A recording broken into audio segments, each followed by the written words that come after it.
Ya estamos aquí de regreso con usted. Muchas gracias por permitirnos seguirle informando. Mire, no hay día, y sobre todo los martes, ¿no? Los miércoles, cuando se reúne el Consejo de Seguridad, que se dan a conocer los golpes en contra del crimen organizado, entre detenciones, incautaciones, etcétera, etcétera. Y bueno, pues los números pintan bien. Aunque para otros el hecho de estar deteniendo a tantos no ha significado una disminución en la violencia. Pero bueno, se está haciendo lo que se puede y yo creo que se está haciendo un trabajo. Ahora dígame usted una cosa, y le preguntamos, y también se lo quiero preguntar a nuestro invitado, ¿esto es para agradar a Donald Trump o es porque el país lo necesitaba?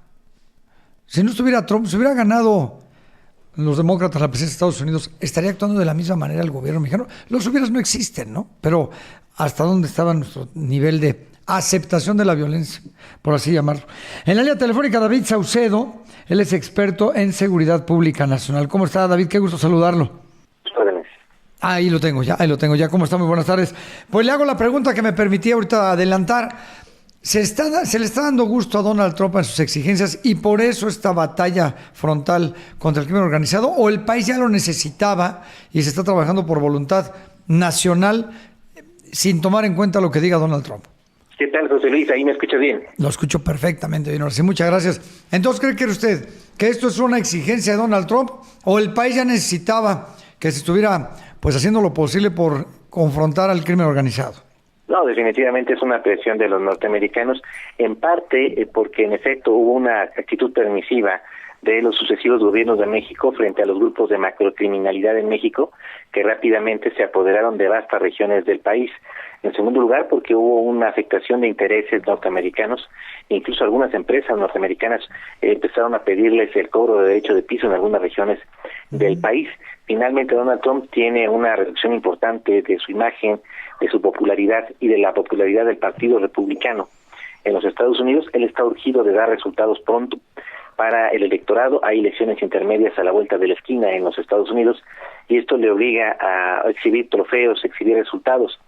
Sin embargo, como es fácil suponer, en México los grupos del crimen organizado pues tienen anillos de protección política, policial, militar, empresarial, que dificulta de su desarticulación, de modo que estamos frente a una muy larga guerra que se va a librar en contra del crimen organizado en nuestro país.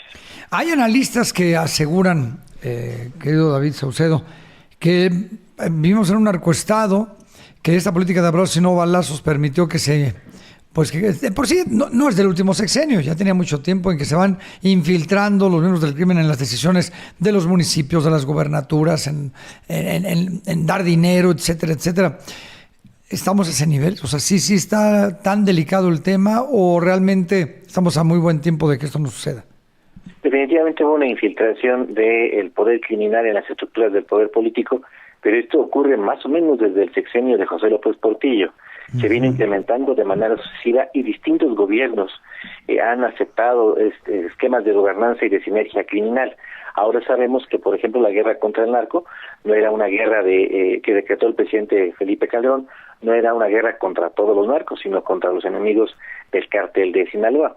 En el sexenio de Carlos Salinas también hubo una sinergia con el cártel del Golfo, misma que quebró en el sexenio de Ernesto Zedillo con la captura de Juan García Abrego, captura y extradición de Juan García Abrego.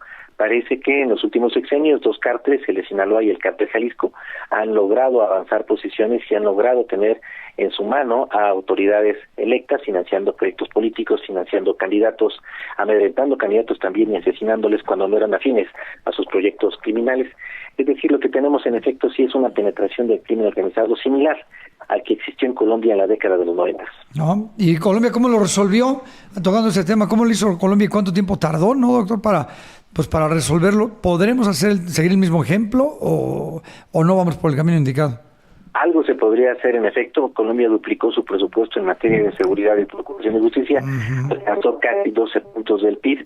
México tendría que hacer lo mismo, dependiendo de las fluctuaciones del año, pero se invierte aproximadamente 6 puntos del PIB en materia de procuración de justicia y seguridad pública. En el actual sexenio de Claudia Sheinbaum, el presupuesto en materia de seguridad es prácticamente el mismo que se aplicó en el sexenio de Andrés Manuel López Obrador. No puede mejorarse esto si no se incrementan más los recursos. También tendría que haber asistencia financiera de los norteamericanos. Hay una resistencia del gobierno de los Estados Unidos para poner recursos, que el gobierno mexicano no los tiene para enfrentar a cárteles que tienen recursos ilimitados. Habría que ensayar legislaciones más agresivas para evitar la narcopolítica. También tendríamos que empezar a platicar con seriedad sobre la posibilidad de legalizar ciertas drogas blandas como la marihuana. No tiene ningún sentido que en México tengamos un programa de erradicación de cultivos y que un alto porcentaje de los detenidos en cárceles mexicanas sean por posesión de marihuana, cuando en Estados Unidos hay una virtual liberalización del consumo de marihuana en varias ciudades. Creo que tendríamos que armonizar legislaciones, tendríamos que hacer un plan nuevo. El esquema punitivo de combatir cárteles no funciona. Sí, no funciona, en fin. Bueno, pues oiga, no sabe qué gusto me da saludarlo y le agradezco muchísimo que me haya tomado la llamada para hablar de esto. Gracias a ti, José Luis, te mando un abrazo. Abrazo fuerte.